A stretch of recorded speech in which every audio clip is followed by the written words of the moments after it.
Président, Monsieur le Ministre, mes chers collègues, nous le constatons depuis plusieurs décennies, notre système scolaire demeure profondément ségrégué.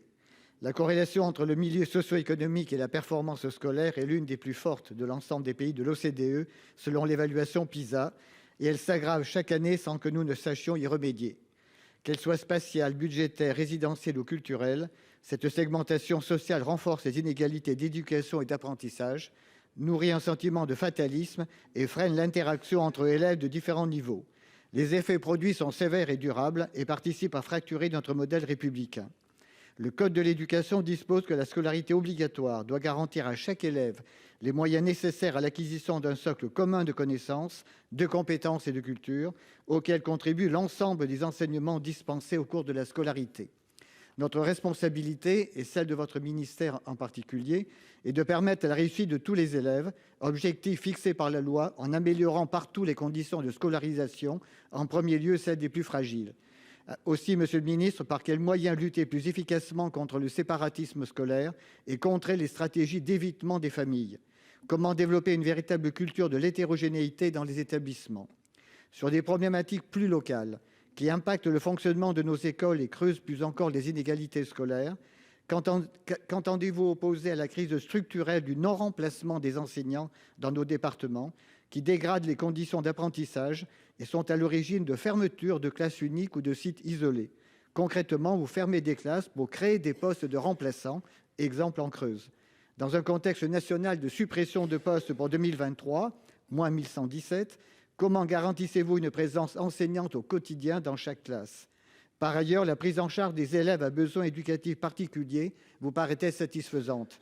Nous constatons sur le terrain de grandes difficultés dans la structuration et la complétude de nos RASED, avec des zones blanches qui demeurent. Enfin, l'école du futur prônée par l'exécutif permettra-t-elle de réduire les inégalités territoriales telles que nous les subissons en hyper-ruralité? Ce dispositif vous paraît-il adapté à nos réalités? Merci, cher collègue. Monsieur le ministre. Merci, Monsieur le Président. Monsieur le sénateur Lozach, la question de l'évitement et du séparatisme scolaire dont vous parlez, nous la pensons, je la pense, d'une double manière, par le fait de rendre des établissements publics peu attractifs, de les rendre plus attractifs, nous en avons déjà parlé, et également de faire de telle sorte que les établissements très attractifs, que les établissements favorisés, qu'ils soient publics ou privés, s'ouvrent et aient une part d'élèves défavorisés plus importante. C'est l'ensemble des propositions que j'ai faites ce soir. En ce qui concerne un point très important, c'est celui de l'attractivité du métier d'enseignant. Parce que, en effet, nous avons une question grave qui est celle de la perte d'attractivité du métier d'enseignant, d'un rendement des concours qui est relativement faible, de 83%. Ça veut dire que pour 100 postes mis au concours, on recrute 83 professeurs.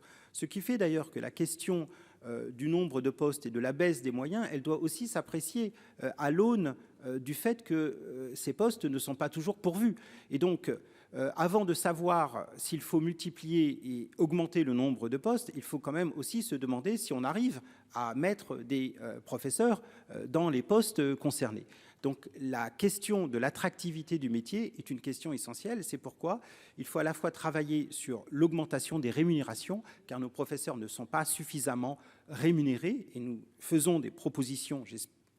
Nous sommes en négociation avec les organisations syndicales pour une part d'augmentation non conditionnelle de la rémunération des enseignants.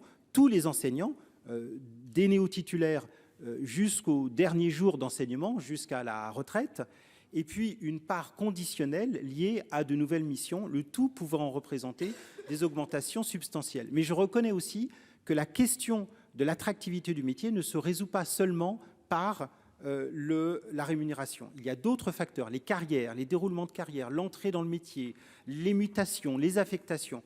Tout cela, nous y réfléchissons et nous allons faire des propositions dans les mois à venir pour faire de telle sorte que les postes soient pourvus, y compris dans les zones rurales. Merci, Monsieur le ministre. La parole est à Madame Toine Bourrat.